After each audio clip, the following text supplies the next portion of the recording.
इतना हमारा क्लियर हो गया। अब थोड़ा सा विप, ठीक है, लीडर ऑफ द ऑपोजिशन और लीडर ऑफ द हाउस, इन तीनों के बारे में समझ लो। और जो आपका ये होता है, किस तरीके से वर्क करती है आपकी, प्रैक्टिकली किस तरीके से वर्क करती है आपकी ये एंटी डिफेक्शन लॉ, वो भी समझा देता हूं। हेडिंग डालो अपनी, हेडिंग है आपकी leaders of parliament, leaders of parliament. सबसे पहला आता है आपका head of the house, head of the house, ठीक है। तो जो आपका हेड ऑफ द हाउस होता है वो होता है आपका स्पीकर, स्पीकर कहां पे, लोकसभा में, ठीक है। और चेयरमैन होता है कहां पे, राज्यसभा में, ठीक है। तो ये होते हैं आपके head of the house. Second होते हैं आपके हेड ऑफ द नहीं, leader of the house.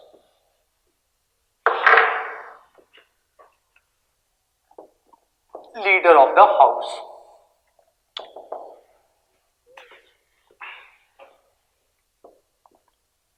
Rajya Sabha और Lok Sabha. Leader of the house जो है वो कौन कहलाएगा, जिनकी पार्टी जीत गई, ठीक है। मान लो सेंटर में कौन जीत गया, बीजेपी जीत गई, ठीक है, सेंटर में जीत गई बीजेपी। अब बीजेपी अपना एक प्रधानमंत्री चुनेगी, ठीक है। किसको चुना हुआ है, मोदी को, ठीक है। मोदी क्यों प्रधानमंत्री चुना गया, क्यों, क्योंकि उसने एमपी की इलेक्शन जो है वो जीती थी, ठीक है। अब इसने एमपी की इलेक्शन कहां से जीती थी ये डिपेंड करता है। अगर तो ये इसने लोकसभा की एमपी की इलेक्शन जीती थी, आई थिंक ये वाराणसी से जीते थे, वाराणसी, ठीक है। तो ये लोकसभा की एमपी, लोकसभा की वाराणसी कॉन्स्टिट्यूएंसी जो है वहां से चुन के ये गए थे। तो ये कॉन्स्टिट्यूएंसी किसके अंदर आती है, इसकी लोकसभा की कॉन्स्टिट्यूएंसी थी। तो जो लीडर ऑफ द हाउस होंगे वो जनरली पीएम होते हैं, ठीक है। अब डिपेंड करता है वो कहां से बिलोंग करते हैं, ठीक है। तो लीडर ऑफ द लोकसभा का जो हाउस होगा, अगर पीएम होंगे लोकसभा से तो वो यहां पे पीएम होंगे। अगर वो राज्यसभा से गए होंगे तो वो इसका हेड होंगे, ठीक है। इतना क्लियर हो गया। सेकंड, अब दोनों में से किसी एक का हो सकते हैं, दोनों के नहीं हो सकते, ठीक है। तो अभी करंटली क्या है, लीडर ऑफ द हाउस यहां पे कौन है, लोकसभा में पीएम है। तो राज्यसभा में कौन होगा, क्योंकि एक बंदा पीएम जो है या तो लोकसभा से हो सकता है या राज्यसभा से हो सकता है, ठीक है। क्योंकि उसको एमपी होना चाहिए, मेन कंडीशन क्या है, एमपी होना चाहिए। और वो एमपी कहां से वो डिफाइन करेगा। अब क्योंकि ये एमपी लोकसभा से है तो इस वजह से ये वहां के हैं। अब आते हैं राज्यसभा में। राज्यसभा जो है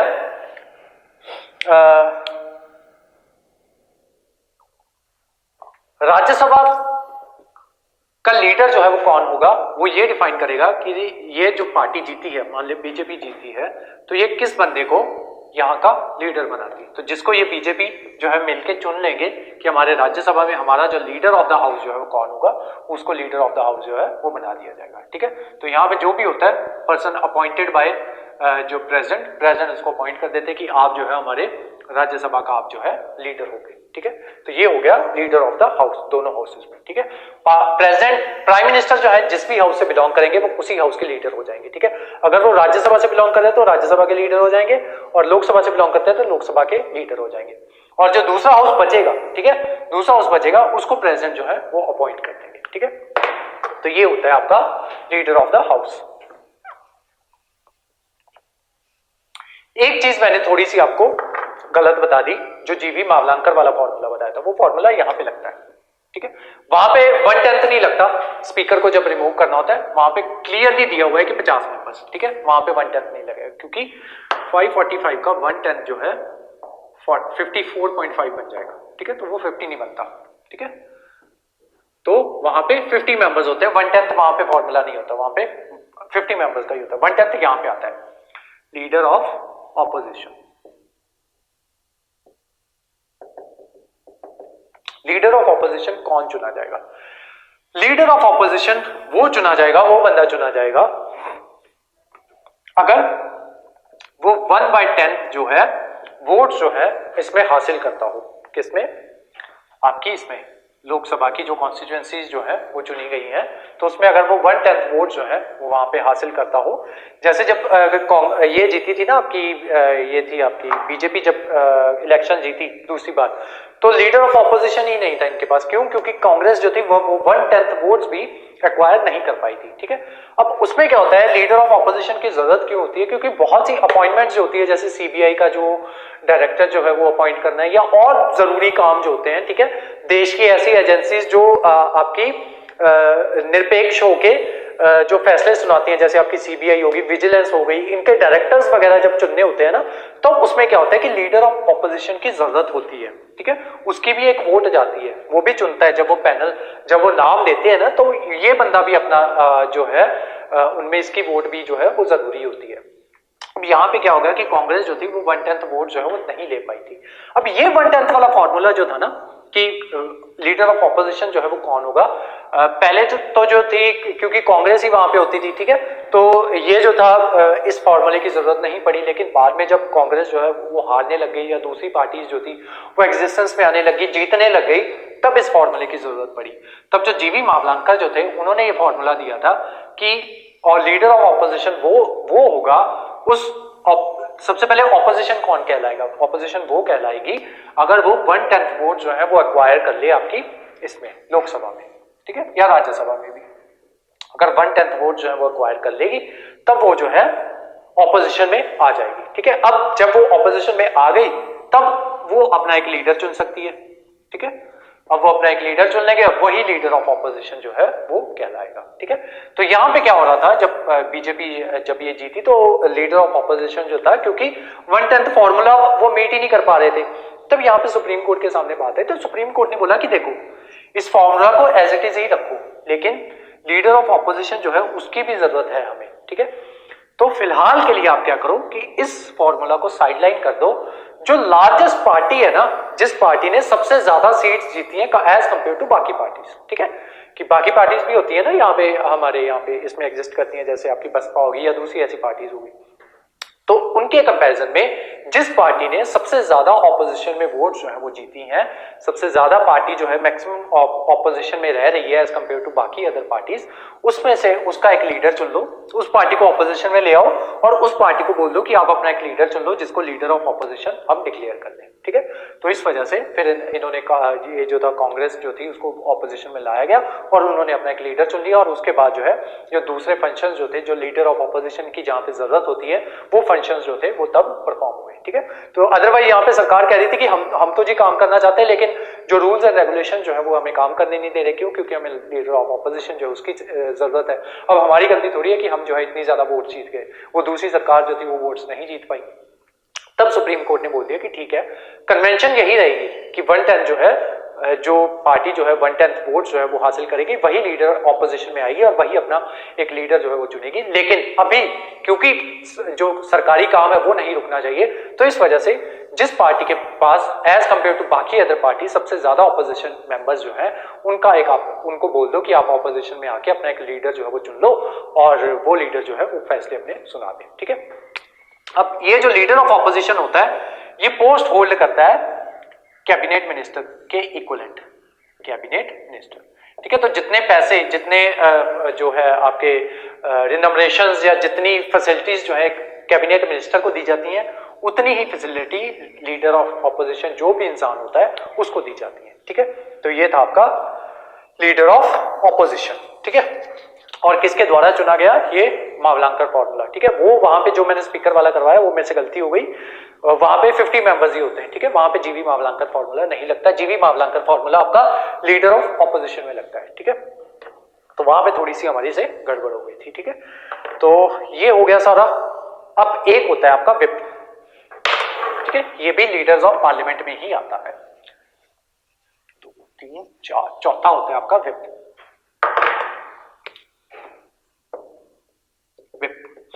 इसका क्या काम होता है? ये दो तरीके के होते हैं विप्स, ठीक है। एक तो जो रूलिंग पार्टी होती है उनका अपना एक विप होता है, एक ऑपोजिशन पार्टी होती है उनका भी विप होता है अपना, ठीक है। अब इस विप का काम क्या होता है कि मान लो कुछ भी, कोई भी काम हो रहा हो, ठीक है। जैसे प्रेसिडेंट को चुनना है, प्रेसिडेंट में वैसे विप जो है इतना काम नहीं करता। मान लो कोई बिल पास करवाना है, ठीक है, ऑर्डिनरी बिल जो है वो पास करवाना है, ऑर्डिनरी बिल। एक और एग्जांपल दूंगा विप का, ठीक है, स्टेट्स के रिगार्डिंग। ऑर्डिनरी बिल जो है वो पास करवाना है, तो बिल किस तरीके से पास होता है? बिल आता है, ठीक है, और ये जो अपने अपने विप्स होते हैं, मान लो ये रूलिंग पार्टी कौन सी है, बीजेपी, ठीक है, तो बीजेपी ने अपना एक विप जो है वो लगा रखा है। सेम ऐसे कांग्रेस जो है उसने अपना एक विप जो है वो लगा रखा है, ठीक है। एक बिल आया, कोई रैंडम बिल आया, बिल का नाम रख लेते हैं बिल ए, ठीक है। बिल ए आया, रूलिंग पार्टी क्या चाहती है कि वो बिल जो है वो पास हो जाए। अब रूलिंग पार्टी क्या करेगी, अपने विप को बोलेगी। अब इसमें कुछ बातें जो है वो ऐसी है, मान लो छोड़ो, फार्मर बिल आ गया, फार्मर बिल आ गया। अब बीजेपी में कुछ फार्मर्स भी होंगे, ठीक है, जो इस वजह से जीत के वहां पे पहुंचे होंगे। क्यों? क्योंकि उनका जो वोट बैंक जो था वो फार्मर्स वहां पे ज्यादा थे। अब ये जो होंगे, ये एमपीज जो होंगे, किनके द्वारा इनको चुनकर भेजा गया, फार्मर्स के द्वारा। अब ये बिल जो है उनमें कुछ प्रोविजंस ऐसी हैं जो फार्मर्स के अगेंस्ट जाती हैं, ठीक है। बिल कौन लेके आ रही है, बीजेपी। तो कांग्रेस का तो सीधा क्लियर कट ही होगा कि हमने तो जी इसके अगेंस्ट ही जाना है, ठीक है। तो कांग्रेस अपनी विप को क्या बोलेगी, विप को बोलेगी कि आपको ये ध्यान में रखना है, आपको ये विप जो है ये इशू करनी है कि कोई भी इस बिल पे हस्ताक्षर जो है वो नहीं करेगा, ठीक है, या इसके अगेंस्ट जो है ये बिल पास ना हो उस पे आपको साइन करने हैं, ठीक है। तो ये कांग्रेस ने विप इशू कर दी। अब ये विप क्या करेगी, जितने भी जो अपने जो मेंबर्स होंगे उनको ये बोला जाएगा कि आपको इस पे हस्ताक्षर नहीं करने। तो जो बिल उनके पास जाएगा तो ये वहां पे ऐसे क्रॉस लगा देंगे, ठीक है, हाइपोथेटिकली मान के चलते हैं। अब क्योंकि इनके विप ने बोला था क्रॉस लगाना है, तो सारे जो होंगे उनको क्रॉस ही लगाना पड़ेगा। अगर कोई बंदा टिक लगा देता है, सही लगा देता है, तो ये जो विप जो है उसके अगेंस्ट एक्शन ले सकता है। दूसरी बात, यहां पे आते हैं बीजेपी वाले विप के ऊपर। अब कुछ जो आपके ये थे एमपीज जो थे वो नहीं चाहते थे कि बिल जो है ये पास हो, ठीक है, तो ये इन्होंने क्या किया, इसके ऊपर क्रॉस लगा दिया। तो ये विप क्या करेगा, उनको एंटी डिफेक्शन लॉ के तहत उनको रिमूव कर सकता है ऑफिस से, ठीक है, इनकी पोस्ट से। ये विप क्या करेगा, ये स्पीकर को बोलेगा कि इसने जो है मेरा कहा नहीं माना, तो इस वजह से इसको रिमूव कर दिया जाए, ठीक है। और फाइनली डिस्क्रिप्शन किसकी होगी, स्पीकर की। और स्पीकर किनका है, बीजेपी वालों का। तो वो क्या करेगा, इसको रिमूव भी कर सकता है, ठीक है। तो ये काम होता है विप का, ठीक है। विप की सारी बातें जो है वो माननी पड़ती हैं। विप की बात एक जगह पे नहीं मानी जाती, बेसिकली वहां पे विप का काम नहीं होता। जब हमने प्रेसिडेंट को चुनना होता है तब विप जो होते हैं वो यही कह देते हैं कि आप अपनी डिस्कशन के ऊपर फैसला लो, जो आपका अंतर ध्यान, जो आपकी अंतरात्मा कहती है उसी बंदे को प्रेसिडेंट बनाओ। सिर्फ वहां पे विप का कहा नहीं माना जाता। अदरवाइज कुछ भी पार्लियामेंट में कुछ भी होता है, कोई पार्टी कुछ करना चाहती है, वो विप के अकॉर्डिंग ही होता है, ठीक है। और उसको डायरेक्शंस कौन देते हैं, पार्टी के जो वो होते हैं, हेड होते हैं, ठीक है। ये हो गया विप की कहानी इन ऑर्डिनरी बिल के केस में, ठीक है। एक कहानी और बताता हूं विप की। ये वैसे मैंने आपको जब हमने ये करना था, डिस्क्वालिफिकेशन करनी थी, वहां पे करवानी थी। यहां पे भी करवा रहा हूं, वहां पे देख लूंगा, अगर टाइम लगा तो दोबारा करवा दूंगा, नहीं लगा तो यहां पे आपको समझा दिया हुआ है, ठीक है। स्टेट में आते हैं, ठीक है।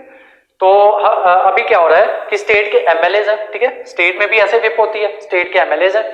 तो उन्होंने क्या करना है, राज्यसभा में एमपी चुन के भेजना है, ठीक है। तो वो किस तरीके से भेजते हैं, ये सारा पंजाब है, ठीक है। पंजाब हमारा 7 पार्ट्स में डिवाइड कर लो, 1 2 3 4, 1 2 3 4 5 6 और 7 वो होती है पंजाब में, 60 सीट्स है, ठीक है। और टोटल कितने एमएलए हैं, 117 मान लो, ठीक है। 117 या 13 मैंने चेक नहीं किया अभी तक। तो इतने एमएलए हैं, ठीक है। कुछ एमएलए जो है वो यहां पे आते हैं, ठीक है। कुछ एमएलए यहां पे आते हैं, कुछ एमएलए यहां पे आते हैं, कुछ एमएलए यहां पे आते हैं, कुछ एमएलए यहां पे आते हैं, कुछ आपके यहां पे आते हैं, कुछ आपके यहां पे आते हैं, ठीक है। अब यहां से एक एमपी चुन के जाना है राज्यसभा में, एक यहां से चुन के जाना है राज्यसभा में, एक यहां से, एक यहां से, एक यहां से, एक यहां से, एक यहां से, ठीक है। 7 हो गए आपके, 1 2 3 4 5 6 7 हो गए, ठीक है। अब यहाँ पे एमएलए जो है जो इस एरिया से बिलोंग करते होंगे वही इसको वोट डाल सकते हैं, ठीक है। अब इनमें से मान लो कुछ टोटल एमएलए जो है ये है 30, ठीक है। 30 में से 20 मान लो किनके हैं, 20 है कांग्रेस के, ठीक है। 5 है आपके अकाली के, 5 है आपके, ठीक है। छोड़ो, आप चल रही है यहाँ पे, 20 आपके ही रखते हैं, ठीक है। 5 कांग्रेस, 5 अकाली, ठीक है। 30 हो गए पूरे। अब क्या होगा, ये जो राज्यसभा का है, ये जो आपका एमपी जो है ये चुना जाएगा। ये किस तरीके से चुना जाएगा, ये 30 लोग जो है ये वोट डालेंगे, ठीक है। अब इनकी वोटिंग कहां पे होगी, स्टेट लेजिस्लेटिव असेंबली में, अब ये विप जो होगी अपनी अपनी इन तीनों पार्टीज की विप जो होंगी ये इनको कहेंगी कि हमें इस बंदे को चुन के भेजना है, ठीक है। तो ए कैंडिडेट आप वालों ने खड़ा कर लिया, ए कैंडिडेट, बी कैंडिडेट अकालियों ने खड़ा कर लिया, सी कैंडिडेट कांग्रेस ने खड़ा कर लिया। अब क्या होगा, ऐसे पर्चियां आएंगी ए बी सी, ठीक है। यहां पे उनका सिंबल लगा होगा, यहां पे टिक लगाना होगा, ठीक है। आप वाले ने विप इशू की है अपने सारे एमएलए को, 30 के 30 एमएलए को, कि तुम लोगों ने ए को चुन के भेजना है। अब विप ने डायरेक्शन इशू कर दी, ये उनका बैलेट बॉक्स है, ठीक है। अब ये 30 के 30 एमएलए क्या करेंगे, 30 के 30 एमएलए को क्या करना होता है, सबसे पहले इनको जो इंक दी जाती है ना वो इलेक्शन कमीशन के द्वारा दी जाती है, ठीक है। अब क्या करना है, ये जो विप होगी इसको दिखाना है, 30 के 30 एमएलए जो होंगे इस आप वालों को आपके विप को दिखाना है, अकाली वालों को अकाली की विप को दिखाना है, और कांग्रेस वालों को कांग्रेस की विप को दिखाना है, ठीक है। तीनों ने अपनी अपनी विप जो है वो वहां पे बंदा जो है वो बिठाया हुआ है। अब वे उसको दिखाएंगे, ठीक है, कि हमने जो है इसी बंदे को वोट जो है वो डाला है। अब यहाँ पे रूल्स एंड रेगुलेशन क्या होते हैं कि आपको जो वोट डालनी होती है वो विप को दिखा के डालनी होती है, रूल नंबर 1। रूल नंबर 2, आपको एक ही बॉक्स के ऊपर जो है वो टिक लगाना होता है। आप अपना टिक जो है वो ऐसे नहीं लगा सकते कि ये टिक इधर भी चला जाए, ठीक है। इलेक्शन कमीशन को कैसे पता चलेगा कि वो ए को वोट डाल रहा है या बी को वोट डाल रहा है। तीसरी बात, जिस इंक से इलेक्शन कमीशन बोलेगा कि इसी इंक से आपको लगाना है, उसी इंक से आपको यहाँ पे टिक लगाना होता है। अपनी मर्जी से इंक, दूसरी इंक से टिक नहीं लगा सकते। अगर इसके अगेंस्ट कुछ भी हो, मान लो आप वाले थे, ये आपका कैंडिडेट है, ये अकालियों का, ये कांग्रेस का, ठीक है। आप वाले किसी कैंडिडेट ने क्या किया कि बी के ऊपर टिक लगा दिया, ठीक है, तो उसकी वोट जो है वो गलत घोषित कर दी जाएगी, ठीक है। सॉरी, नहीं यहां पे नहीं, आप वाले ने क्या किया, आप वाले ने टिक लगाया, ठीक है, जो इंक दी हुई थी उसी से टिक लगाया, लेकिन उसने आपकी जो विप थी उसको बिना दिखाए उसको बैलेट बॉक्स में डाल दिया, तो वो जो वोट होगी वो इनवैलिड घोषित कर दी जाएगी। एक बात। दूसरी बात, इसने क्या किया, जो विप थी उसको दिखा दिया, लेकिन इसने वोट जो थी वो बी को डाली थी, ठीक है। यहां पे उसकी वोट जो है वो इनवैलिड नहीं घोषित होगी, लेकिन इस विप को पता चल जाएगा कि ये एमएलए जो है ये मेरी बात नहीं मान रहा, ठीक है। तो इसको किसी ना किसी तरीके से वो क्या कहते हैं, सजा जो है वो इसको देंगे, ठीक है, लेकिन इसकी वोट जो है इनवैलिड घोषित नहीं की जाएगी। अब इसने क्या किया, तीसरा जो था उस बंदे ने क्या किया कि दोनों जगहों पे टिक लगा दिया, ठीक है, तो उसकी वोट इनवैलिड घोषित हो गई। इसने क्या किया, दूसरी इंक के साथ जो है वो कर दिया, ठीक है। अब ये एमएलए जो है वो ऐसा क्यों करते हैं, ताकि इनकी वोट जो है ये अपनी पार्टी से भी ना निकाले जाए, ठीक है। क्योंकि अगर ये गलत काम करेंगे तो विप क्या बोलेगी, विप स्पीकर को बोलेगी कि इसको जो है एंटी डिफेक्शन लॉ के तहत निकाल दो, क्योंकि इसने मेरी बात जो है वो नहीं मानी, ठीक है। तो ये ना हो, तो इस वजह से क्या करते हैं, एमएलए अपनी इंक से टिक लगा देते हैं, अपने पेन से जो है वो टिक लगा देते हैं, और उनकी वोट जो है वो वैलिड हो जाती है, और वो ये कह के सच्चे हो जाते हैं कि हमने तो जो विप ने बोला था हमने वो किया था, ठीक है।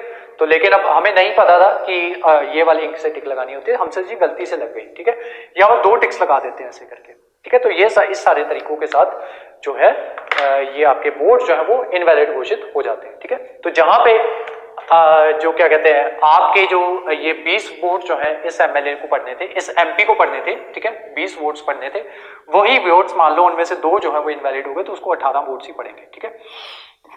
फिर भी ये नहीं जीत पाएंगे क्योंकि इनके वोट जो है वो ऑलरेडी कम है, लेकिन अगर वोट जो है वो आसपास होते तो जो है हो सकता है कि दूसरा एमपी जो था वो राज्यसभा में पहुंच जाता, ठीक है।